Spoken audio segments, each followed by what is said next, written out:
सभी को नमस्ते। साकेत जी से मेरी मुलाकात लगभग कुछ 5-6 साल पुरानी है, लेकिन पिछले 2 साल में थोड़ा-सा ज़्यादा राब्ता रहा है उनके साथ में। और पिछले दिनों 2 साल पहले जब साकेत जी से मेरी बात हुई थी, तो एक बड़े इश्यू पे बात हुई थी और इश्यू ऐसा है कि जो हर आदमी के साथ जुड़ा हुआ है। आज हम पानी की समस्या यानी पानी का अपना जो दर्द है, उस पर बात करेंगे साकेत जी से, जो पिछले कई वर्षों से इस विषय पर बड़ी गहन और गंभीरता से अध्ययन कर रहे हैं और उसके सॉल्यूशन भी ढूँढ रहे हैं। तो साकेत जी, आपका बहुत-बहुत स्वागत है। नमस्कार, बहुत-बहुत धन्यवाद चरणजीत जी। और मतलब बहुत बड़ी मशक्कत के बाद आज आप हाथ आए हैं, तो सबसे पहले तो मैं आपका आभार व्यक्त करता हूँ कि आप ने समय निकाला। और चूँकि समस्या इस तरह की है, पूरे जनमानस से जुड़ी हुई है, हर व्यक्ति से जुड़ी हुई है, तो मुझे लगा कि आपसे बेहतर इस समस्या पर बात करने के लिए कोई है नहीं। और दूसरा क्या है कि ये समस्या बिल्कुल हमारी जीवन की जड़ों में जा चुकी है। तो सबसे पहले मैं आपसे जो सवाल करूँगा वो ये है कि एक शब्द होता है जल संचयन। तो उस शब्द को लेकर अगर मैं आपसे चर्चा करूँ कि जल संचयन को लेकर आप कौन-सा अभियान इस वक़्त चला रहे हैं और कहाँ-कहाँ चल रहा है? सबसे पहला सवाल। जी। चरणजीत जी, सबसे पहले तो आपको बहुत-बहुत साधुवाद कि इस विषय पे आप बात करने के लिए आपने ये प्लेटफ़ॉर्म तैयार किया और बहुत ज़रूरी है। अवेयरनेस सबसे महत्वपूर्ण विषय है और जहाँ तक इको रिस्टोरेशन की बात करें, वाटर कंज़र्वेशन की बात करें, तो इन सारी चीज़ों में अभी जैसे रिसेंटली प्लास्टिक भी बैन हुआ है, तो इसमें बहुत जी, ज़रूरी जी। है कि लोग ये समझें कि आखिर क्यों? सरकारें परेशान तो नहीं करना चाहती हैं। जो एसडीजीज़ बन रही हैं यूनाइटेड नेशन की, वो परेशान तो न लोगों को नहीं करना चाहती हैं। लेकिन इस आखिर में पर्यावरण की स्थिति क्या है? और अगर इसी तरह से लोगों में अवेयरनेस नहीं हुआ, लोगों ने अगर इस इन सब विषयों पे सोचना, समझना, बातचीत करना और काम करना अगर नहीं शुरू किया, तो स्थिति बद से बदतर होती चली जाएगी। और इसीलिए बहुत ज़रूरी है कि इन सब विषयों पे बातचीत हो और बहुत खुलकर हर विषयों पर बातचीत हो और उसपे कुछ और नए आइडियाज़ हैं, तो वो भी सामने आएँ और लोगों को आगे आना होगा काम करने के लिए। मतलब जी। बहुत सारे लोग हैं। ऐसा नहीं है कि मैं केवल एक आपने जैसा बोला कि मेरे से बेहतर कौन हो सकता है, बहुत सारे लोग बेहतर हैं। बहुत सारे एरियाज़ हैं, बहुत तरह से काम करने की ज़रूरत है, क्योंकि ये पूरी की पूरी प्रकृति का जो दोहन हमने इतने सालों में कर दिया है, उसको वापस से उसकी जो उसको बोलते हैं कि उसकी जैसी वस्तु स्थिति थी पहले, हुँ, वैसे हम हुँ, हुँ, कैसे हुँ। कर पाएँ? तो इसके ऊपर प्रयास करने की ज़रूरत है। वर्षा जल संचयन की आपने बात की, तो संचयन ज़्यादातर वर्षा जल के संदर्भ में इसका आई मीन अ, इसके विषय में बात होता है, इसके विषय में काम होता है, क्योंकि संचयन और तो प्रकृति में पानी नदियों में बह रहे हैं, ग्लेशियर से पिघल रहे हैं, नदियों में आ रहे हैं, नदियों से समुद्र में जा रहे हैं, वहाँ से इवापोरेशन हो रहा है, बारिश हो रही है, बादल हो रहे हैं। तो ये तो एक प्राकृतिक प्रोसेस है। प्रकृति भी पानी को प्रदूषित करती है। बहुत सारे कीड़े-मकोड़े हैं, बहुत सारे सब जो वेस्ट होता है, बायोलॉजिकल वेस्ट होता है, बहुत सारे केमिकल जो नेचर में सीक्रेट होते हैं, वो भी पानी में नेचुरल तरीके से घुलते जाते हैं।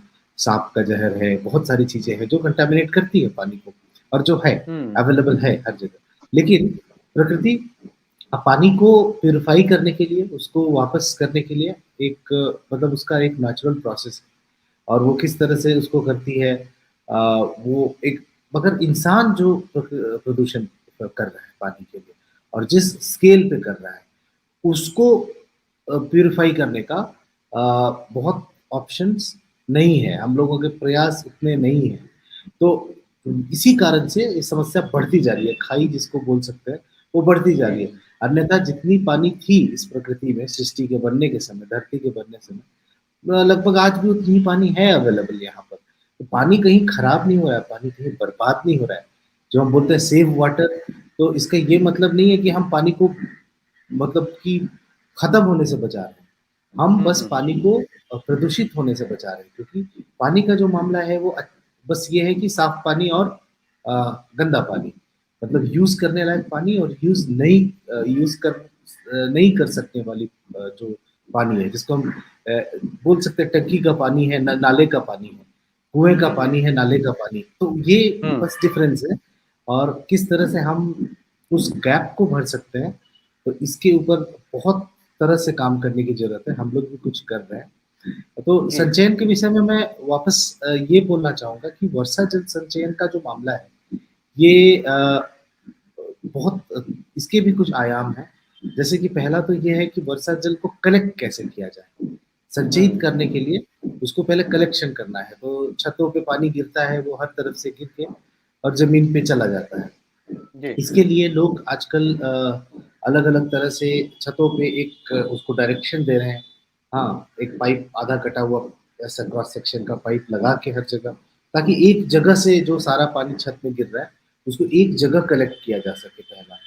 तो इसके ऊपर लोग अपने घरों में छतों में पहले से ही तैयारी करके रखते हैं बारिश से पहले, ताकि वो पानी एक जगह कलेक्ट हो जाए। इसके अलावा संचयन का मामला ये है कि या तो आप अपने कहीं सरफेस वाटर बॉडी है उस पे आप उसको रख सकते हैं, या फिर उसको ग्राउंड वाटर रिचार्ज कर सकते हैं। तो दोनों के लिए बहुत जरूरी है कि आपका एक लोकल एक रिजर्वायर हो। मतलब कि अगर एक घर की बात करें, घर में वर्षा जल संचयन की बात विषय है, तो 50,000 लीटर से लेकर 80,000 लीटर, 1 लाख लीटर तक का एक अपना टैंक घर में होना, ये भी बहुत निहायत आज के दिन में जरूरी है। पहले क्या है, जैसे आप बंगाल के घरों में देखें, आसाम में देखें, तो हर घर के आसपास में तालाब होता था। हाँ, जी, तो एक जी, तरह जी, से जो प्राकृतिक तरीके से इंसान के बहुत छोटे से एफर्ट के साथ वर्षा का जल संचयित होकर उस तालाब में रहता था, और उसी में थोड़ी बहुत पानी का वाटर का लेवल भी इरिगेशन के लिए भी, और साथ ही साथ मछली पालन हो या बाकी चीजों को, जिसको हम होता सरफेस रहता। वाटर ये बॉडी बोल सकते हैं। तो जी, जी, ये एक रिचार्ज करने का, अब लेकिन बात ये है कि उसमें पानी आने से पहले, संचयित होने से पहले, हमें उसे आ, ये भी देखना पड़ेगा कि क्या वो आ, साफ पानी हम संचयित कर रहे हैं, क्योंकि नाले का पानी तो, गंदा पानी संचयित करने का तो कोई मतलब ही नहीं बनता है। हुँ, तो हमें साफ पानी, अब जहां संचयन का मामला आता है वहां पर वेस्ट मैनेजमेंट, इनफैक्ट मैं तो ये हमेशा बोलता हूँ कि water management is all about waste management. अगर हमने वेस्ट को सही से मैनेज कर लिया तो वाटर हमारा मैनेज हो गया। ऑटोमेट हाँ, क्योंकि ऑटोमेटिकली मतलब प्योर हो जाएगा। यस, क्योंकि जो बचाने की बात है, पानी बचाने की, वो है कि हुँ, पानी को ना गंदा करने की बात है। हुँ, हुँ, तो हुँ, हुँ, ये एक विषय है। हम लोग अक्सर बस पानी बचाओ मतलब टैप बंद कर दो। तो टैप बंद करने के पीछे सोच क्या है कि वो गंदा पानी, वो साफ पानी सीधे सीधे गंदा पानी बन जा रहा है। हुँ, हुँ, हुँ, तो, हुँ, हुँ, तो वेस्ट मैनेजमेंट के लिए, अब जैसे घर की बात करें वर्षा जल संचयन में, हुँ, तो घर के विषय में हम बात करें तो आप देखिएगा कि आपका घर साफ होना चाहिए, है ना? मतलब कि ऐसा नहीं कि कहीं आपने छत में एक बड़ा-सा कचरे का वो बना के रखा है, जिसमें हुँ, आपने हुँ, पुराने लैपटॉप, पुराने कंप्यूटर, रेडियो, टीवी के कुछ पार्ट्स, जिसमें से बहुत ज़्यादा मात्रा में हेवी मेटल लीच आउट होता है। तो आपने छत में वो कहीं पर स्टोर करके रखा है। सोचिए, आप अगर उसी बारिश को जल को संचयित करना चाहते हैं, और वो सारा बारिश उस पानी, वो हेवी मेटल के ऑक्सीडाइज्ड एलिमेंट्स के साथ घुल के और आपके स्टोरेज में जा रहा है, और उसको अगर आप इरिगेशन में भी यूज़ करेंगे तो वो हुँ, गड़बड़ ही हुँ, आ गई। तो इन जी, सब जी, बातों को ध्यान देने की ज़रूरत है। चूहे मारने की दवा हम खरीद के लाते हैं। हाँ, हुँ, और उसको हम थोड़ा-सा यूज़ करते हैं, जोश में हम खरीद के ले आते हैं, बहुत चूहे हैं तो काफ़ी सारा खरीद के ले आया और थोड़ा-सा यूज़ किया, और बाकी सबको हमने कहीं छत में एक अच्छे से जगह जहाँ बच्चों के हाथ ना जाएँ, वहाँ हुँ, पर रख हुँ, दिया। हुँ, अब सोचिए बारिश हाँ, के जल में अगर वो घुल के हमारे पानी के साथ आए, तो एक तरह से वो ज़हर है, जो ज़हरीला पानी हम संचयित करके क्या करेंगे? और वो प्रकृति में भी वो ज़हरीला पानी जाएगा तो वो क्या करेगा?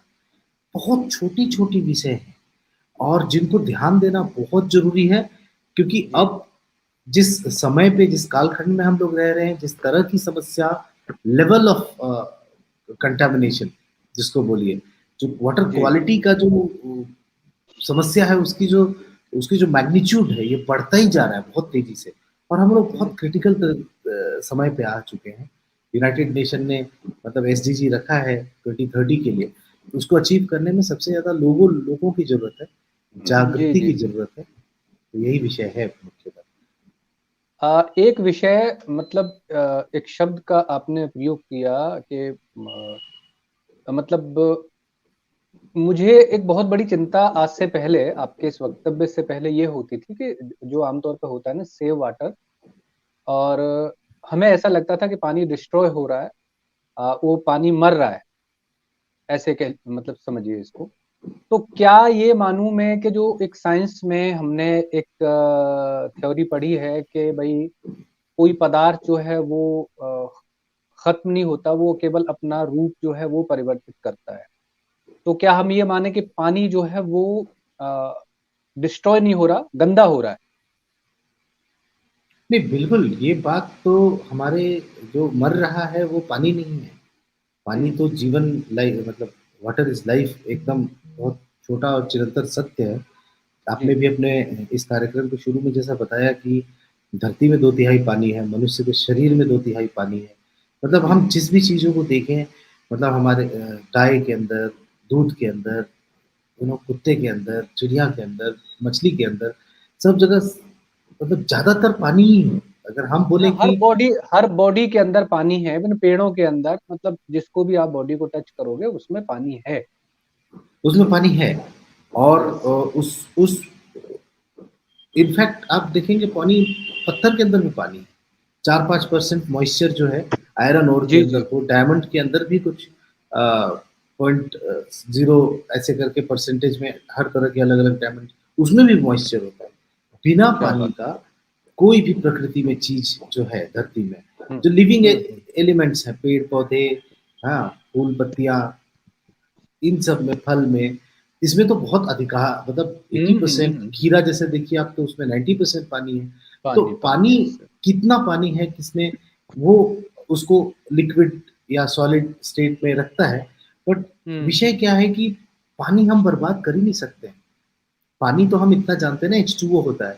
H2O को हम्म डिकम्पोज करना बहुत मतलब बड़ी एक तरह समझ लीजिए कि साइंटिफिक प्रक्रिया है, टेक्नोलॉजिकल प्रक्रिया है, जो हम्म आमतौर पे जो हमारी पानी भाप बन रहा है, हम धो रहे हैं पानी को, इन पानी से गाड़ी धो रहे हैं, इन सब चीजों से पानी कभी H2O ब्रेकअप नहीं होता है। इट विल नेवर, मतलब ये आप इस तरह से देखने का नजरिया है। मगर विषय ये है कि हम क्या पानी के रिसोर्सेस हमारे मर रहे हैं। हम ग्राउंड वाटर से ज्यादा पानी निकाल रहे हैं, और ग्राउंड वाटर में पानी अब जा नहीं रहा है नीचे। हम ज्यादा से ज्यादा हाँ। अर्बनाइजेशन कर रहे हैं। शहरों में जब पक्के के घर बन गए, तो जो बारिश का पानी नेचुरल तरीके से धरती की सतह पे गिर के और वो रिसते हुए ग्राउंड वाटर को रिचार्ज करता था, उसकी सरफेस एरिया हम कम करते जा रहे हैं। जितने जी पक्के जी। हम बना रहे हैं, घर के लिए, हम्म सड़क के लिए, भवन के लिए, हाँ, खेल कूद के लिए, जितने भी हम चीजें कर रहे हैं, उसमें हम सतह को कम करते जा रहे हैं। उसके अलावा आप हम्म देखेंगे तो प्लास्टिक वेस्ट जो है, मतलब एक हम्म। तरह से जितना प्लास्टिक वेस्ट धरती में दब रहा है, वो उतनी जगह को रोक रहा है पानी से रोक ग्राउंड रहा है, वाटर यस। को रिचार्ज करने के लिए। हम्म अब ग्राउंड वाटर रिचार्ज करने के लिए भी लोग अलग अलग तरह के प्रयास करते हैं, मगर वो भी ऐसा है कि अगर हमने आज कंटामिनेटेड पानी अंदर ग्राउंड वाटर में रिचार्ज कर दिया, तो मतलब आज तो हम तालाबों, नदियों, जो ओपन सोर्स हो, वाटर सोर्सेस, उनको हम तो साफ कर नहीं पा रहे हैं। आप जिधर देखेंगे तालाबों की, नदियों की, कुओं की स्थिति इतनी दयनीय है, सब मर चुके हैं। तो यस उस यस उस यस। इस स्थिति में हम अगर ग्राउंड वाटर को भी, ग्राउंड वाटर के जो हमारे कुएं हैं, जिसको हम रिजर्वायर भी बोलते हैं, ग्राउंड वाटर रिजर्वायर बोलते हैं, जिसको कि हम मतलब कि एक्वाफायर भी बोलते हैं। और ये एक अंडरग्राउंड वाटर की स्टडी के लिए एक्वाफायर का स्टडी बहुत इंपॉर्टेंट होता है। किस तरह से वो हम्म अंदर की स्ट्रक्चर है, जैसे बाहर के हम्म पहाड़ों का हम विश्लेषण करते हैं, तो एक्वाफायर की स्टडी पूरी तरह से इस तरह से कि ग्राउंड वाटर में किस तरह की कैविटीज है, किस तरह के कुएं हैं अंदर, बड़े बड़े। अगर हमने उनको हम्म गंदा कर दिया, तो स्थिति क्या हो जाएगी। अब जैसे मैं एग्जांपल आपको देता हूँ कि प्रकृति का दोहन किस तरह से हो रहा है। आप देखें कि ग्राउंड वाटर पहले 30 फीट, 40 फीट, पहाड़ी इलाकों में 100 फीट तक नीचे जाता था। हम्म, और हमारे जैसे जानते हैं कि मेंढक हैं, सांप हैं, इस तरह के जो जीव हैं वो हाइबरनेट करते हैं। हाँ, हम्म। कुछ कुछ समय हाइबरनेट करते थे, तो ये हाइबरनेट के लिए कहाँ जाते थे? ये हाइबरनेशन के लिए हमारे ग्राउंड वाटर के मेंढक है बहुत सारा फूड रिसोर्स करके, और ये जाके वहां पर ग्राउंड वाटर के उसमें फ्लोट करते हैं, सो जाते हैं। हम्म हाँ, हम्म हम्म और जैसे बारिश शुरू होती है अगले सीजन की, बिजली कड़कती हम्म है, ये सारे उठ के खड़े हो जाते हैं। ये सांप जो हम्म हाइबरनेट कर रहे होते हैं अंदर अंडरग्राउंड वाटर में, वो इन्हीं मेंढकों को खा खा के थोड़ा जीवित हाँ रहते हैं, हाँ इनका भोजन यही है। यस तो एक जीवन प्रक्रिया, प्रकृति की जो एक प्रक्रिया है, साइक्लिक प्रोसेस है, वो हम्म चलती रहती है। लेकिन उसमें अब क्या हुआ कि ग्राउंड वाटर टेबल आपका 700 फीट नीचे चला गया। हाँ, बिजली हम्म कड़की, वो सारे मेंढक सोते रह गए, फिर उनको पता भी नहीं हम्म चला, मर गए सारे के सारे। आज आप हम्म, देखें तो कितने गाँव में जहाँ पानी का लेवल नीचे गया है बहुत ज़्यादा, वहाँ मेंढक ज़ीरो हो चुके हैं। ये हाँ हाँ मेंढक वो बिल्कुल ठीक है। ये मेंढक वो जीव होते थे जो कि बारिश में निकल के, और कोने-कोने से, इनकी जीभ लंबी होती है, ये आपके हम्म कोने-कोने से, छेद-छेद से, पेड़ों की सुराखों से, घरों की मतलब दरारें जो हैं, उसमें जो बैक्टीरियाज़ हैं उसको चुन-चुन के, हम्म, खींच-खींच के हाँ खत्म कर देते थे। यस आज यस वो खत्म हो गए हैं तो आपको और पेस्ट कंट्रोल चाहिए।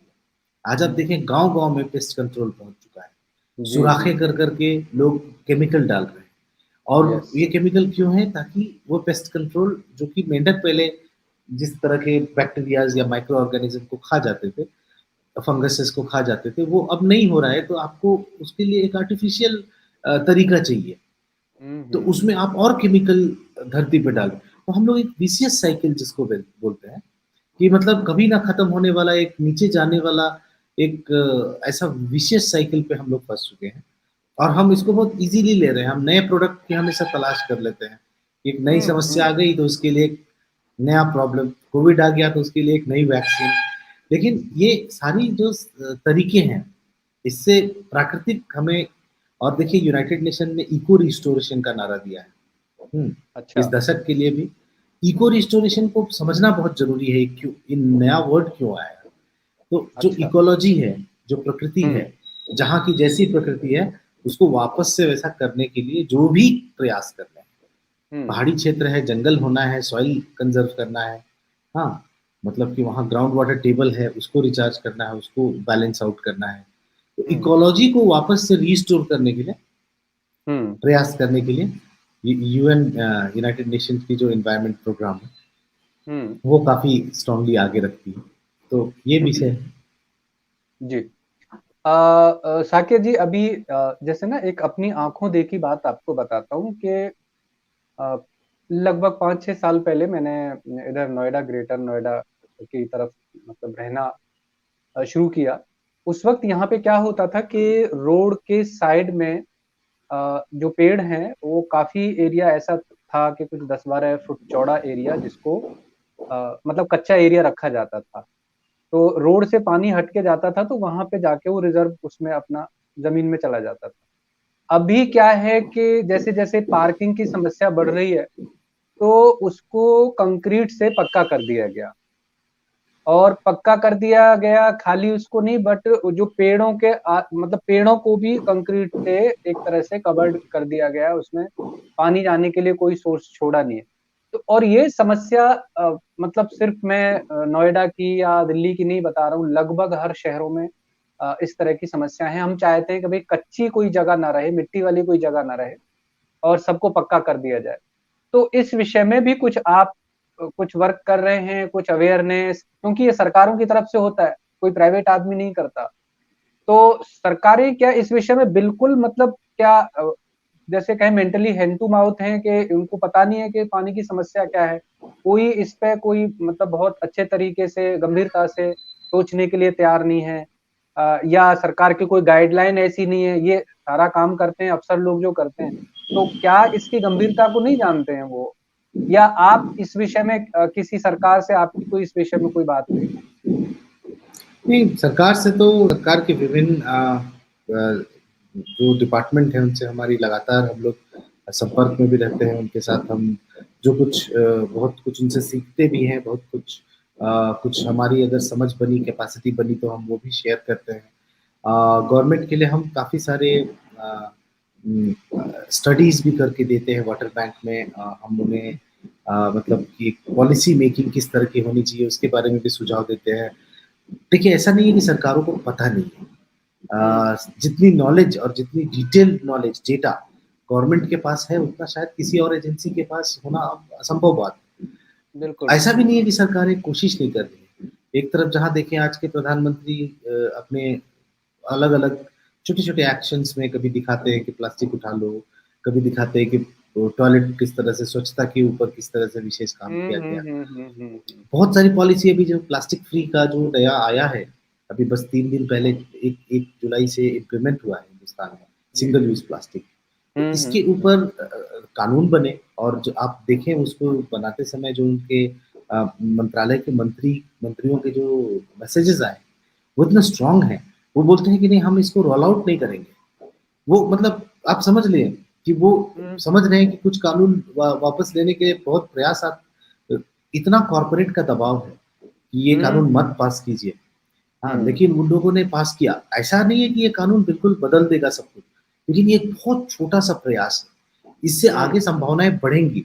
जो अभी बढ़ेंगे। लिस्ट ऑफ 17-18 आइटम्स रखा गया है कि कटलरीज़ हैं, सिंगल यूज़ प्लास्टिक्स हैं, इन सबको नहीं करें। इसी सब तरह से सरकार में जो अलग वाटर कंज़र्वेशन से रिलेटेड, ट्री प्लांटेशन से रिलेटेड जो एक्टिविटीज़ बढ़ रही हैं, अलग-अलग विभाग चाहते हैं कि शहरों में भी प्लांटेशन हो, सड़कों के किनारे भी प्लांटेशन हो, इसके लिए प्रयास कर रहे हैं।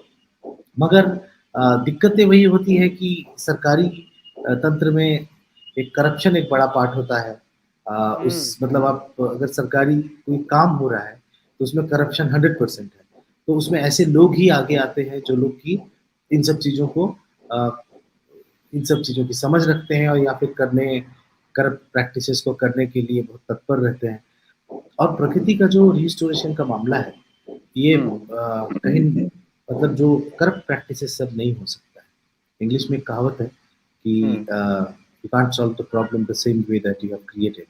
तो ये सारी जो समस्याएं हैं ये खड़ी हुई है कि हम लोगों ने बहुत गलत तरीके से प्रकृति को का दोहन किया।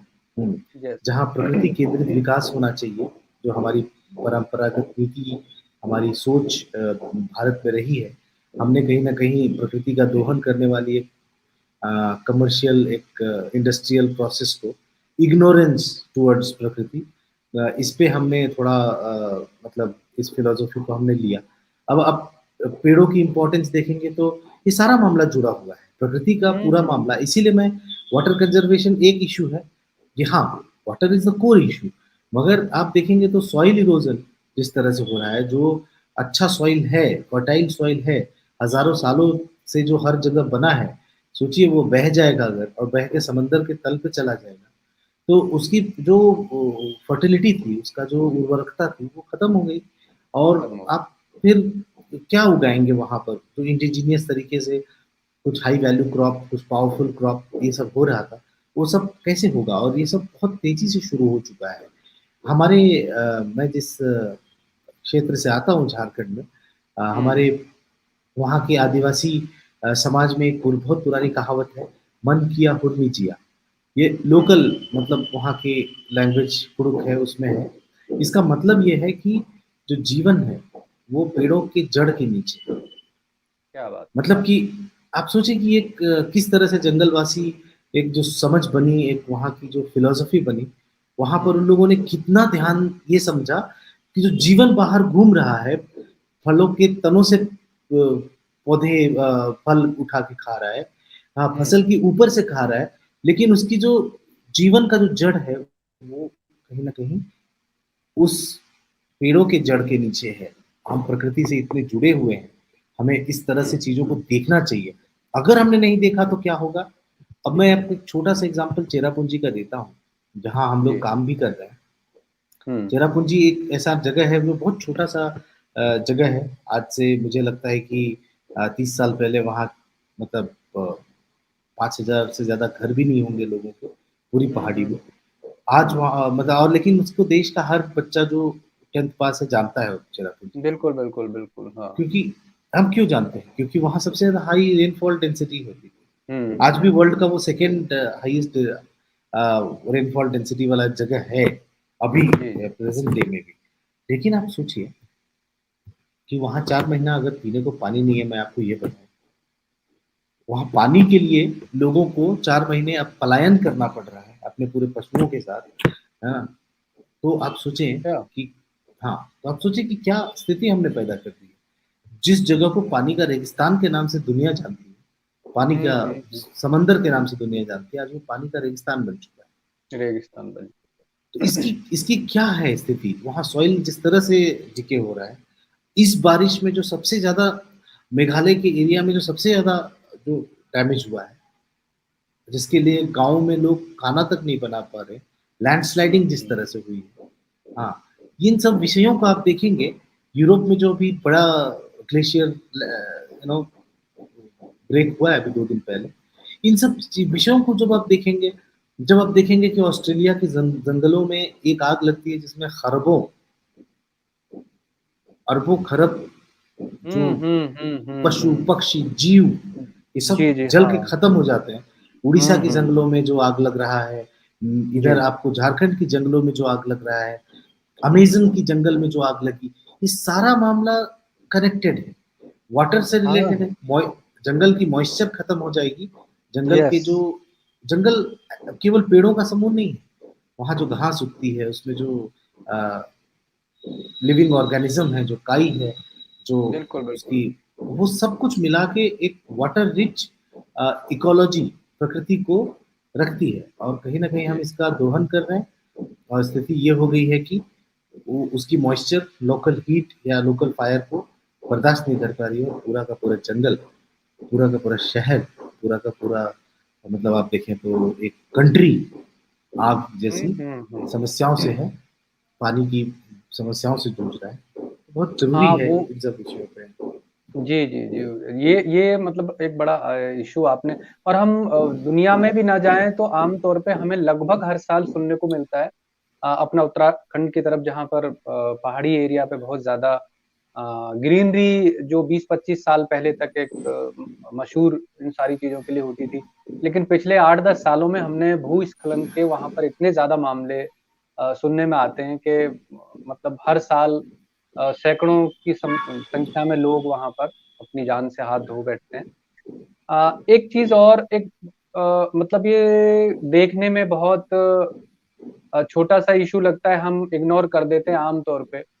हालांकि आपने कुछ बता दिए, फिर भी मैं बहुत छोटे स्तर पे अगर कोई ये चाहे कि भाई एक आम आदमी की मैं बात कर रहा हूँ कि मैं क्या कर सकता हूँ वाटर संचयन के लिए, मतलब पानी के संचयन के लिए, जैसे बारिश अभी हुई तो आमतौर पे होता क्या था, मैं अपना अनुभव बता रहा हूँ आपको कि हमारा मेरा अपना गांव भी इसी ग्रेटर नोएडा में पड़ता है। तो हमारे गांव के आसपास 7 से ज्यादा तालाब थे और उनमें पूरे साल लबालब पानी भरा रहता था। गांव के पूरे जो पशुधन था वो सब वहीं पानी पीता था और बहुत सारी समस्याएं, इवन कुछ आसपास के खेतों में भी उन्हीं से पानी जाता था और कभी सूखते नहीं थे पूरे साल में। आज वो सारे के सारे तालाब जो है वो शिकार हो गए हैं उसका, अतिक्रमण का। और धीरे धीरे करके लोगों ने उनको पूरा कब्जा कर लिया और वो एक तरह से खत्म हो चुके हैं। अब उनमें थोड़ा बहुत पानी जो गंदा होता है वो आता है। तो इस तरह की एक बहुत बड़ी समस्या है और लगभग ये हर गांव, हर कस्बे की, हर शहर की समस्या है तालाब। ना मैंने एक स्टडी में पढ़ा था कि दिल्ली में भी मतलब 2-3 दर्जन से ज्यादा नदियां थीं जो लगभग पूरे साल बहती थीं, साफ पानी जिनमें चलता रहता था। ऐसी छोटी छोटी नदियां मतलब थीं एक टाइम पे, आज से करीब जितने भी रहे होंगे 50-60-70 साल पहले। तो अब वो गंदे नालों का रूप ले चुकी हैं। अब मैं ये जानना चाहता हूं कि जैसे मैं ये चाहूं कि मैं कुछ करूं इस फील्ड में, तो मैं अपने स्तर पर क्या ऐसा कुछ काम कर सकता हूं, मतलब बिना किसी और अदर सोर्सेज के। ऐसा कुछ संदेश आप देना चाहें कि व्यक्तिगत रूप से आदमी अपनी जिम्मेदारी को मतलब महसूस करे, तो वो क्या करे कि बारिश का पानी के संचयन के लिए या और इस तरह की चीजें छोटी छोटी जो आप कुछ ऐसे इशू उठाना चाहें। नहीं, बिल्कुल ये तो जैसा मैंने कहा कि सब लोगों के प्रयास से ही कुछ संभावना है। अ, विदा उसके बिना तो संभव ही नहीं है। हर लोकल कम्युनिटी में हम लोग भी एक वाटरप्रेन्योर ऐसा करके एक इंसान को या फिर कुछ एक ग्रुप ऑफ लोगों को हम सपोर्ट कर रहे हैं, जिनको हम इन सब चीज़ों पे ट्रेनिंग देते हैं, उनकी कैपेसिटी बिल्डिंग कर रहे हैं, उनके रोजगार के लिए भी हम व्यवस्था कर रहे हैं ताकि वो पूरी तरह से वेस्ट हो, वाटर हो, सॉइल हो, ट्री प्लांटेशन हो, इस पे लोकल लेवल पे काम कर सकें। देखिए, इंडिविजुअल लेवल पे तो डेफ़िनेटली काम किया जा सकता है, जैसे और ख़ास करके संचयन के बारे में तो जैसा मैंने बताया, सबसे पहले ये ध्यान दीजिए कि आप अपने घर से शुरुआत करें, कि अपने घर में जैसे समय मिले 50,000 लीटर, हुँ, 80,000 लीटर का एक टैंक बनवाएँ। हाँ, एक जी। इंफ्रास्ट्रक्चर ये घर में बहुत ज़रूरी है बनाना। मैं वही बोल रहा था कि इंडिविजुअल कैपेसिटी पे सबसे पहले लोगों को अपने घर से शुरुआत करनी चाहिए। हुँ, सबसे पहले ये इंश्योर करना चाहिए कि इंफ्रास्ट्रक्चर सब रेडी हो जाए, मतलब कि जी। 50,000 से लेके 80,000 लीटर का अपना पानी। देखिए, इससे सबसे बड़ा फ़ायदा तो खुद पहले उस परिवार को होगा, उस घर को होगा, हुँ, या हुँ, वो हुँ। अपार्टमेंट कॉम्प्लेक्स है उसका होगा, क्योंकि वो पानी के मामले में सेल्फ सफिशिएंट हो जाएँगे। उनके पास हमेशा के लिए एक स्टोरेज पानी, अपना स्टोरेज पानी है अवेलेबल। कल के दिन में कोई उसकी इंफ्रास्ट्रक्चर है। दूसरी चीज़ है कि जो रेज़िडेंशियल कॉम्प्लेक्स है, घर है, उसके सब जगहों को चेक कर लें।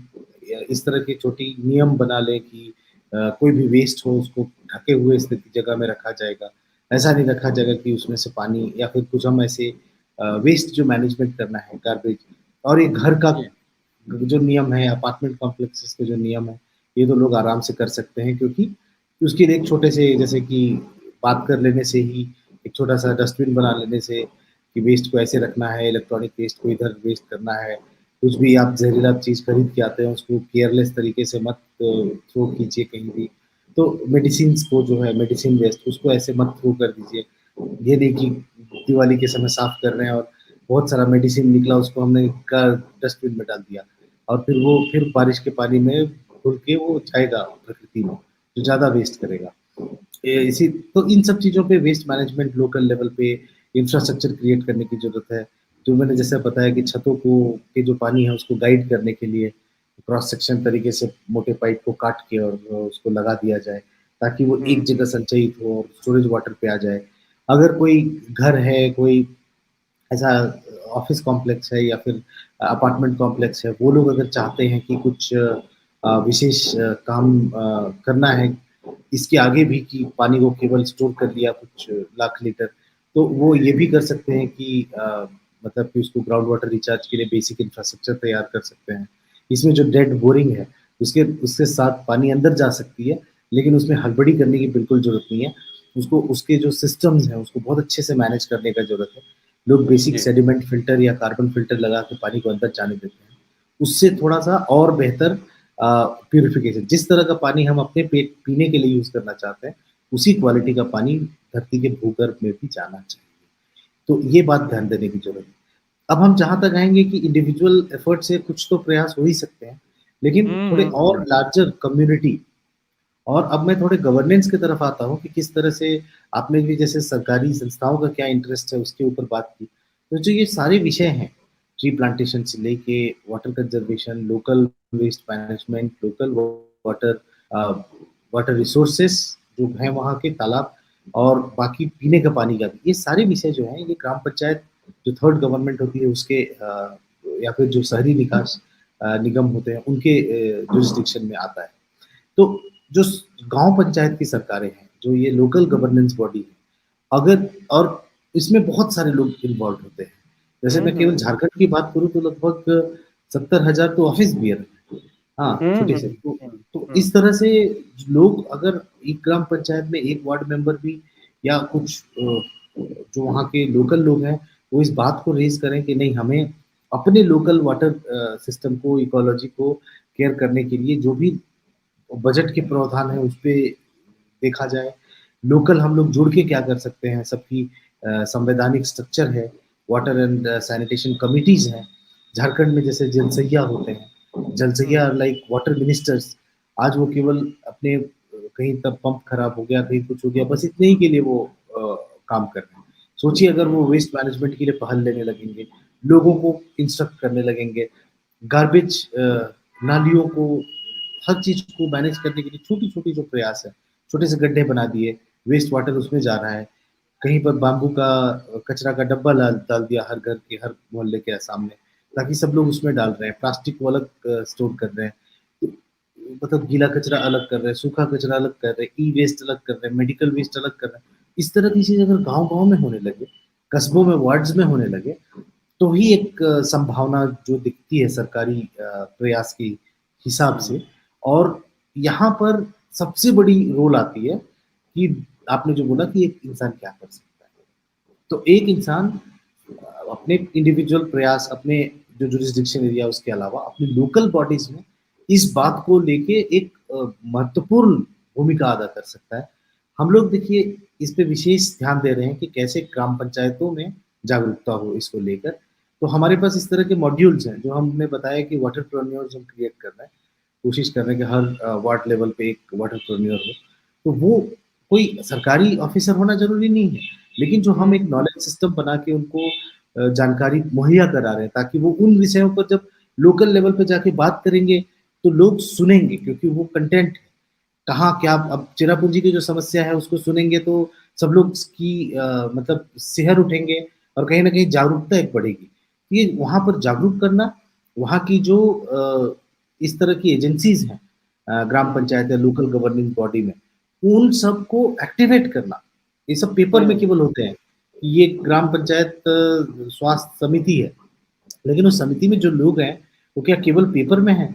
वो क्या केवल साल में 2 बार मीटिंग बैठने के लिए है? या फिर वो उस कमिटी को एक्टिवेट करके, उसके लिए फंड्स इकट्ठा करके और बहुत सारे सरकारी प्रावधान, बहुत छोटी-छोटी चीज़ें हैं। लोग चाहें तो एक छोटा-सा ये सारा रिज़ॉल्यूशन पास करके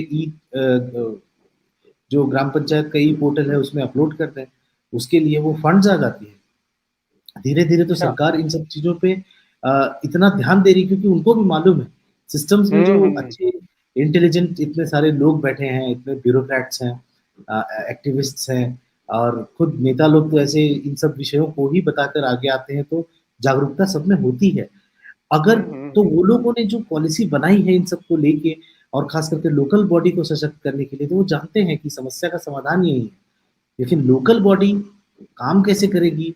केवल क्या वहाँ एक मुखिया बैठ के वो करेगा, एक जिला पंचायत जो जिला का परिषद है वो केवल करेगा कि सब लोग करेंगे। सब लोग इसके लिए एक आदमी नॉलेज बैंक के हिसाब से अपने आप को तैयार करेगा, कि वो कहीं भी खड़े होके उसी तरह से बात कर सके जिस तरह से मैं या कोई भी और भी जो इस सब विषयों में काम करने वाले एक्सपर्ट्स हैं वो बोल पाते हैं। वो उनकी समझ इतनी होनी चाहिए कि हर चीज़ के जवाब, हर चीज़ को समझा के और जो संवैधानिक ढाँचा है उसके हिसाब से इसको एग्ज़ीक्यूट करें। तो ये एक बहुत बड़ा प्रयास होगा। मतलब one man what it can do for the whole ecological balance. जी। एक और महत्वपूर्ण क्वेश्चन यहाँ से पैदा होता है कि मतलब बहुत सारी समस्याएं भी बताई आपने और बहुत सारे सॉल्यूशन भी बताए। तो अभी एक प्रश्न में मेरे अपने ज़हन में है कि एक मतलब हाइपोथेटिकल भी इसको कह सकते हैं क्योंकि मतलब बहुत बड़े स्तर पे ऐसे लोगों में जागरूकता कहीं दिखती नहीं है। हम अ, मतलब गंदा करना हमें आता है, हमें वेस्ट करना आता है, सारी चीज़ें हैं, लेकिन अगर किसी व्यक्ति से ये कहा जाए कि भई इस दिशा में हमें आगे बढ़ना है, तो मुझे लगता है कि 100-200 लोगों में से कोई एक आध व्यक्ति ऐसा निकलेगा। तो हम हमारा जो जिस तरह का बर्ताव है पानी के प्रति, वो भविष्य में मतलब ये बताओ कि फ्यूचर क्या नज़र हम मान लीजिए कि कोई कुछ नहीं कर रहा, सारे लोग मस्त हैं अपने आप में, किसी ने कुछ नहीं करना है। तो आप इस दुनिया का भविष्य क्या देखते हैं? नहीं पानी मैं के दुनिया साथ का कोई कोई कितने दिन देखिए मैं चलेगा ये सिस्टम ऐसे ही? देखिए मैं दुनिया का जो फ्यूचर देखता हूँ वो पानी के तरह ही देखता हूँ और पानी जी, की जो एक प्रकृति है और पानी जो प्रकृति में जो करता है वही जी, इस दुनिया का मतलब एक तरह से फ्यूचर है। देखिए पानी में आप किसी भी तरह की इम्प्योरिटी डाल दें, जी, बीओडी, जी। हाँ, सीओ बिल्कुल। जिसको बोलते हैं, ठीक है? वो उसको प्यूरिफाई कर लेता है, हील कर देता है। हाँ, हाँ। तो कितने भी ये इग्नोरेंट लोग हों, अपने ही वेस्ट से घृणा करने वाले लोग हों, हाँ, हुँ, और उसको सफाई उसमें लोग लिप्त लोग हैं उससे उसको ठीक करने के लिए, इकोलॉजिकल चीज़ों को ठीक करने के लिए जो लिप्त लोग हैं, उन लोगों से घृणा करने वाले जो सोच है, ये सारी जो इम्प्यूरिटीज़ है वो अपने आप प्रकृति खत्म कर देगी। हाँ, इन सब जी, से जी। ऊपर आ जाएगी और शुद्ध रूप में जिस तरह से पानी है, जिस तरह से हो जाता है, जब वो इवापोरेट होता है, जब वो निकल के ग्लेशियर से निकलता है, तो वो वापस से वैसे ही प्योर हो जाता है। देखिए, ये जी। बहुत स्पिरिचुअल सवाल है जो आप मतलब पूछ रहे हैं और इसके बारे में भी मैं एक बहुत क्योंकि तर्क करना बहुत ज़रूरी है और हमें भी बिल्कुल। वर्षों से ऐसे बहुत सारे सवालों का जवाब देना पड़ता है। तो हुँ। कुछ-कुछ तर्क भी हम लोगों ने ऐसा विकसित किया है, हो गया है, जिससे हम कोशिश करते हैं कि इन सब बातों का भी हर तरह से जवाब दे दिया जा सके। जी, जी, जी, जी। मगर जैसे हमारी वाटर बैंक का एक फ़िलॉसफ़ी हाँ, जो कि हमने अवधूत गीता से लिया है, मैं उसको अब आपके बारे में क्लियर करना चाहूँगा। हुँ। आपको बताना चाहूँगा कि ये एक श्लोक है जो बोलता है, "यथा जलं जले न्यस्तं सलिलं भेदवर्जितं, प्रकृतिं हाँ, पुरुषं तद्वत् भिन्नं प्रतिभाति।" मतलब जिस तरह से जब हम पानी में पानी को मिला देते हैं, जी, अब वो जी। 2 पानी किसी भी तरह का हो सकता है, ठीक हुँ, है? हुँ, दूध हुँ, में पानी भी हुँ। मिला रहे हैं, तो दूध में भी तो 99.9% पानी है। पानी ही है। तो मतलब या गंदे पानी में साफ पानी को मिला रहे हैं या फिर हुँ, जस्ट कुएँ के पानी में आप नदी का पानी मिला रहे हैं या हुँ। इसको बहुत और तरह से एलाबोरेट किया जा सकता है, मैं भी उस पे नहीं जा रहा हूँ क्योंकि इसकी अगली लाइन ज़्यादा महत्वपूर्ण है हाँ, कि हाँ। यथा जलेन जलेन स्तंभ जिस तरह से हम जब पानी में पानी को मिला देते हैं, तो उस मिले हुए पानी में कोई फ़र्क नहीं रह जाता है। हाँ। उसी तरह से प्रकृति और पुरुष जो है, वो केवल अलग-अलग प्रतीत होता है। हमको हुँ। ऐसा महसूस होता है कि वो दोनों अलग हैं, कि प्रकृति अलग है और इंसान अलग है, जबकि है नहीं। वास्तविकता ये है कि अगर हम बोलते हैं कि वो नाले का पानी है, हम बोलते हैं वो नदी का पानी है, हुँ, 70% हुँ, हुँ। शुद्ध पानी है हुँ, और हुँ, हुँ। अगले 70 ईयर में ये सारा पानी जो आज हमारे शरीर में है, 70 डेज़ में इसका 70% बाहर प्रकृति में चला जाने वाला है और जो वो जी। नाले और वहाँ का जो पानी हम बोल रहे थे, जिससे हम कभी वो घृणा अंदर कर रहे थे, कभी हम प्रणाम कर रहे थे, वो हम हो जाएँगे। वो हम हो 70% वो जो जाएँगे। है वो हम हो जाएँगे। तो अगर कितना मटेरियलिस्टिक ये साइकिल कितने दिन में पूरा होता है? ये बड़ी महत्वपूर्ण बात आपने नहीं, नहीं। बताई। नहीं, नहीं ये इसकी इसकी ये थोड़ा प्राकृतिक विषय है और इसपे बहुत ऐसा एक्यूरेट कुछ भी नहीं बोला जा सकता है मगर अच्छा, अच्छा, अब चलिए। देखिए क्या है कि अलग-अलग जगह में अलग-अलग फॉर्म में ब्लड के फॉर्म में पानी है, सेल्स के फॉर्म में पानी है, माइंड जी, में तो जी। 90% पानी बोलते हैं, ग्रंथियाँ हैं, ठीक है? तो ऐसा अच्छा। नहीं है कि सब कुछ सब कब वहाँ से हर जगह का जो मतलब एक्सचेंज है, वो हुँ, उसमें हुँ, समय हुँ, लेता हुँ। है। ये बहुत ऐसा नहीं कि इसपे बहुत मतलब इसपे बहुत खुदाई की जाए, ये ऐसा जी, विषय जी। नहीं है। मगर हाँ, ये है कि इतना बस समझ लेने की ज़रूरत है कि हम किस तरह से हमारा पसीना निकल रहा है, हमारे मल-मूत्र निकल रहे हैं। ये तो सब 90% पानी 99% पानी है और फिर हम जो पी रहे हैं पानी, जी, बहुत जी। ज़रूरी है कि इन सब चीज़ों पे ध्यान दिया जाए। अभी देखिए हुँ। आरओ को लोगों ने बैन कर दिया है। सरकारें एनजीटी ने आरओ को बैन कर दिया। हाँ, अच्छा। आरओ टेक्नोलॉजी जितना पानी वेस्ट करता है उतना ही शरीर के हमारे पूरे शरीर के जो सिस्टम्स हैं उसको भी खराब कर रहा है। एसिडिक हाँ, पानी है, हाँ। मिनरल लेस पानी है। तो इन सब चीज़ों को सरकारें भी रोक रही हैं। इसके ऊपर प्रयास भी हो रहे हैं। तो लोगों में समझ बनेगी और धीरे-धीरे एक जो अ, एक किसी महानुभव ने कहा है कि जब तक पानी हमारे सोर्सेस में सूख नहीं जाता है, जैसे कि हमारे घर के टैप में पानी खत्म नहीं हो जाता है, हमारे घड़े के अंदर पानी खत्म नहीं हो जाता, हमारे ग्लास का पानी खत्म नहीं हो जाता है, हाँ, तब तक हम पानी की वैल्यू नहीं समझते हैं। हुँ, तो हुँ, हुँ, हुँ। आखिरी घूँट, आखिरी बूँद जब तक बाकी है, तब तक हम उसकी वैल्यू नहीं समझते हैं। नहीं तो समझते। लोगों को अब समझ में आ रहा है, इतनी ज़रूरी है कि पानी का विषय इस पे ध्यान दिया जाए। हुँ, So I'm pretty sure the hmm, world hmm. is going to be very good in terms of ecology in coming years और खास करके जो नई जनरेशन है बहुत कंसर्न है। मैं जब हम लोग के प्रोग्राम्स चलते हैं स्कूल्स वगैरह में सबसे हुँ। ज़्यादा हम लोग देखते हैं कि ये बच्चे और इसमें कहीं न कहीं ये जागरूक हैं। ये जितना जानते हैं मुझे नहीं लगता कि इनके पेरेंट्स भी इतना जानते होंगे। इसकी हाँ, एक कारण बच्चे, ये भी बच्चे। इसका एक कारण ये भी है कि बहुत सारे एजेंसीज़ ने बहुत सारी चीज़ों को बताया है लोगों को। आप आज हुँ, के हुँ, कार्टून्स हुँ। देखेंगे, तो उसमें इन सब विषयों के ऊपर बातचीत की जा रही है बातचीत हो रही है। यस, कि यस। पानी को कंज़र्व करना है, पेड़ लगाना है, नहीं तो प्रकृति ये हो जाएगा, प्लास्टिक को हुँ, दे आर सो कंसर्न्ड। तो मुझे बहुत उम्मीद है आने वाली जनरेशन से कि वो इन सब चीज़ों पे बहुत सजग शुरू से है। हम लोगों के बचपन में ऐसा तो नहीं था। नहीं हम था, लोगों नहीं था। को हाँ, कभी इतना ज़्यादा सजग नहीं था। आज हर चीज़ बात हो जी। रही है, कार्टून्स हो, कॉमिक्स हो, उसके तो उसके उसके हिसाब से लोगों तक इन सब बातों को लेके जाया जा रहा है। हमारा भी कुछ उसमें गिलहरी योगदान चलता रहता है हमारी संस्था का हुँ। या इंडिविजुअल कैपेसिटी से। तो इसी तरह समाज चलेगा, दुनिया चलेगी और हम एक बेहतरी की तरफ जाएँगे। मैं तो यही आशा करता हूँ। चलिए, साकेत जी, एक आखिरी क्वेश्चन और मतलब एक बड़ा महत्वपूर्ण चीज़ है यहाँ से। जैसे दुनिया में हम आते हैं और आने के बाद आम तौर पर हमारी जो एक क्या है एम्बिशंस होती हैं, लाइफ़स्टाइल होती है, वो ये होती है, और इवन माँ-बाप की भी कि भई बच्चा ने एक अच्छे इंस्टीट्यूट से अपनी पढ़ाई-लिखाई कर ली है और उसके बाद वो कहीं अच्छी नौकरी करेगा, कहीं अच्छे पैसे कमाएगा, कहीं अच्छे अपने लाइफ़ को एन्जॉय करेगा। बच्चे हैं, गाड़ी है, बंगला है, ये है, वो है। वो उस तरह की एक कल्पना जीवन से की जाती है कि इसी को हम सक्सेस मान लेते हैं, और ये एक पूरी सोसाइटी के अंदर एक एक परफ़ॉर्मा सा बना हुआ है लाइफ़ का कि भई इस तरह की लाइफ़ होनी चाहिए, तो वो सक्सेस लाइफ़ मानी जाएगी। आप से मैं 2 साल पहले मिला मिला तो ख़ैर 5-6 साल पहले हमारी मुलाकात हुई थी, और 2 साल पहले चूँकि थोड़ा-सा ज़्यादा गहराई से एक-दूसरे को जानने का मौका मिला।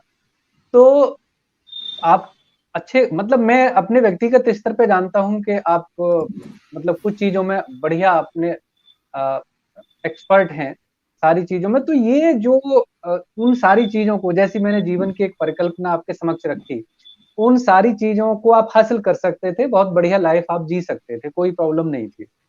लेकिन उन सारी चीज़ों को छोड़ के आपको लगा कि नहीं साहब, ये पानी पे काम करना है।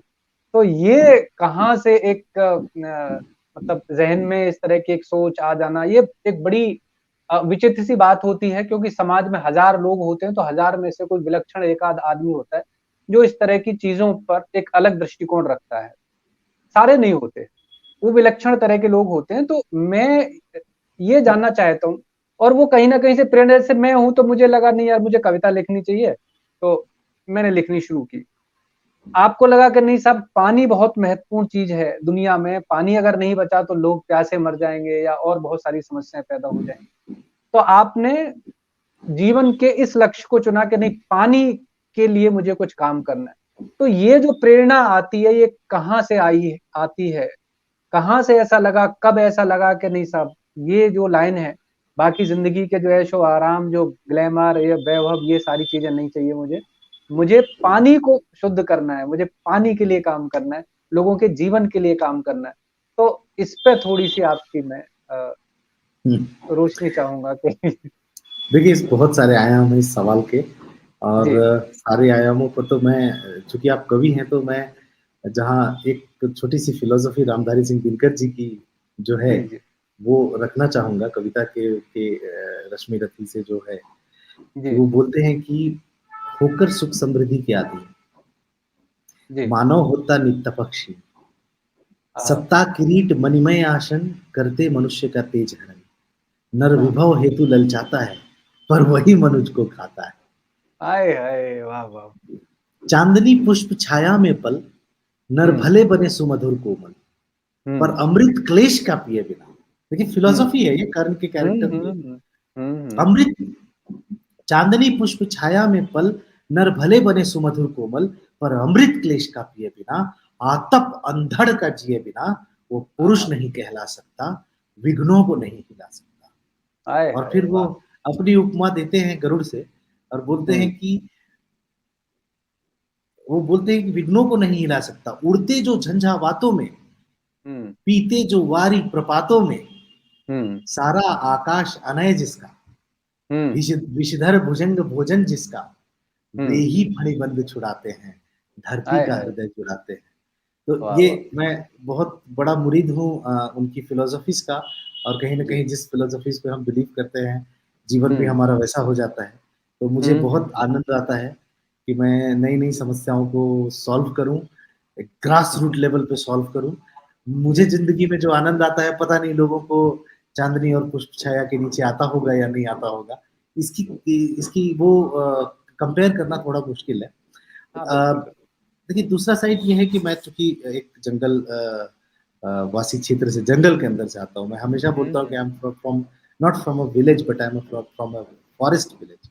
हमारा जंग जी हमारे घर जाने के लिए आपको फॉरेस्ट के चेक नाके पार होके जाने पड़ेंगे। हमने जी पूरे जीवन में देखा है कि आसपास में किस तरह के जानवर जंगलों में रहते हैं, इकोसिस्टम में पूरा रहते हैं। ग्रीन एक प्रकृति के बीच में रहने का क्या आनंद आता है। तो मैं हमेशा से थोड़ा अर्बनाइजेशन में जो इग्नोरेंस है प्रकृति के प्रति, उसके लिए हमेशा वोकल रहा हूँ, सोचते रहा हूँ, पढ़ते रहा हूँ, अपनी समझ बनाते रहा हूँ और जहाँ ज़रूरत पड़ी काम भी करते रहा हूँ। तो जी मुझे लगता है कि ये एक कहीं न कहीं एक जो प्रकृति केंद्रित विकास और एक जो मतलब अर्बनाइजेशन जो अभी हो रहा है, ये एक तरह से अ, उल्लू और गधे वाली सिचुएशन है कि जी दोनों बैठ के ये डिस्कस करेंगे हर शाम और हर सुबह की सुबह क्या है और शाम क्या है।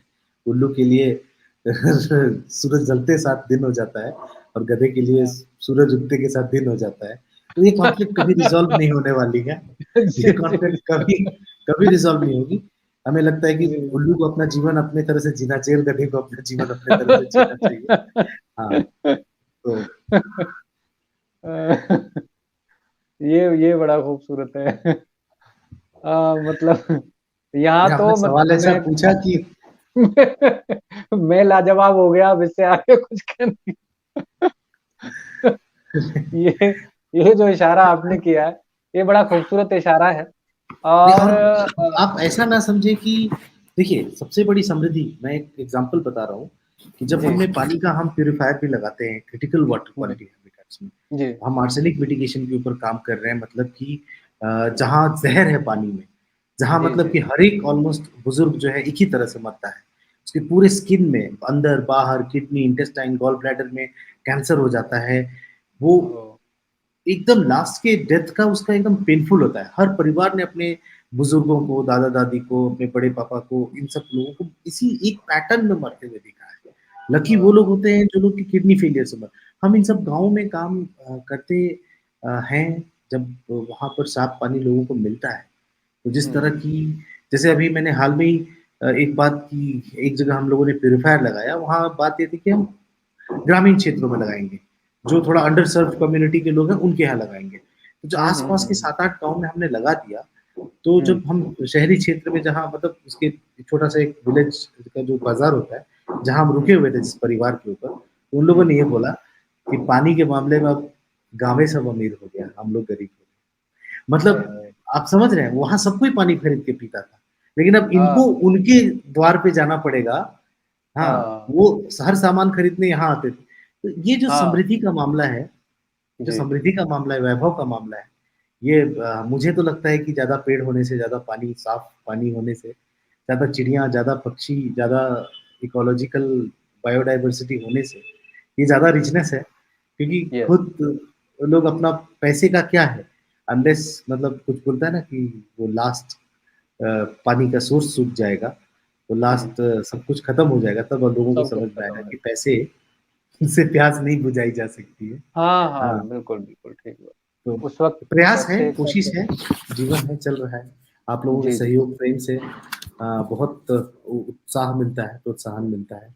तो जी, वो सब होते रहे और अब तो देखिए हम लोग जब शुरू किए थे तो लोग हँसते थे, लेकिन अब तो कितनी सारे लोग हार्वर्ड पढ़ के बड़ी-बड़ी स्टडीज़ करके छोड़ के आ रहे हैं, इन सब क्षेत्रों में काम कर रहे हैं। हुँ, कृषि हुँ, का मामला हुँ, हो, बिल्कुल, इकोलॉजी बिल्कुल, का मामला हो, इतनी सारी बिल्कुल, संस्थाएँ, कंपनीज़, प्रोडक्ट्स, टेक्नोलॉजीज़ सब कुछ हर तरह से काम हो रहा है। तो अब तो जी, हमें लगता है कि हम उस जगह पे आ गए हैं कि किनारों पे कश्तियाँ कभी-कभी नहीं निकलती हैं जल्दी, जब तक पानी नहीं आता है, लेकिन अब तो हम लोग बीच मझधार में हैं। अब तो हम लोगों के लिए हाँ, मतलब how best we can move our vehicle हमें उस पे ध्यान ज़्यादा देने की ज़रूरत है। मतलब ये कह सकते हैं कि दुनिया जो है एक पॉजिटिविटी की तरफ यानी एक सही डायरेक्शन में है, तो परिणाम जो हैं वो बड़े सही सार्थक होंगे। तो ऐसा हम आज की तारीख में कह सकते हैं कि जो नई जनरेशन आ रही है, वो इन चीज़ों पे कम से कम आज बात कर रही है और कल इस पे काम भी होगा अच्छे स्तर पे। बिल्कुल। तो अ साकेत जी एक बार पुनः मतलब हम लगभग 1 घंटे की बातचीत हमारी हो चुकी है और समस्याएँ चूँकि और भी हैं देश में, ऐसा नहीं है कि पानी एक समस्या है। पानी पर आपका काम है और आपके विषय में मैं जितना जानता हूँ, आप बहुत सारी चीज़ों के विषय में बहुत चिंतित रहते हैं और बहुत सारी चीज़ों पे अपना वर्क आपका रहता है और बहुत सारी चीज़ें हैं। तो नेक्स्ट हम जब भी मौका लगेगा तो हम कुछ और विषयों पर आपसे बातचीत करेंगे।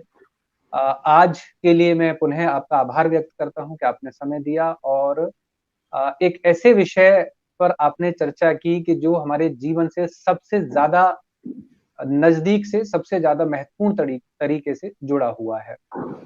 अ, मैं मतलब जितना भी आपने पानी के विषय में चर्चा की है, मैं सारी चर्चा सुनने के बाद थोड़ा-सा मतलब क्या कहूँ कि आशावादी भी हूँ कि मतलब मुझे आज सुन के थोड़ा-सा अच्छा लगा कि भई पानी जो है वो अगर हम उसको प्योर करने की, उसको साफ रखने के प्रोसेस में आगे बढ़ें, तो बहुत कुछ सुधर सकता है। पानी डिस्ट्रॉय नहीं होता है, केवल हम जो वेस्ट उसमें डालते हैं, उस वेस्ट को साइड में रखें, वो उसमें ना जाने दें, तो पानी का जीवन जो है वो निरंतर अपने मतलब सही डायरेक्शन में चलता रहेगा। ये बहुत महत्वपूर्ण बात आपने कही है, जो पूरे हमारी इस आज की जो स्ट्रीम है उसका सार है। तो मैं जितने भी सुनने वाले हैं, उन सबसे भी निवेदन करता हूँ कि इस विषय को बहुत गंभीरता से लीजिए, क्योंकि हमारी जो आने वाली पीढ़ियाँ हैं, वो पानी के बिना तो कम से कम सर्वाइव नहीं कर सकती हैं। चलिए आज के इस विषय को हम यहीं पर मतलब समापन की ओर ले जाते हैं। नेक्स्ट टाइम फिर किसी ऐसे ही विषय पर आपसे चर्चा करेंगे। बिल्कुल। बहुत-बहुत धन्यवाद। नमस्ते। थैंक यू, धन्यवाद।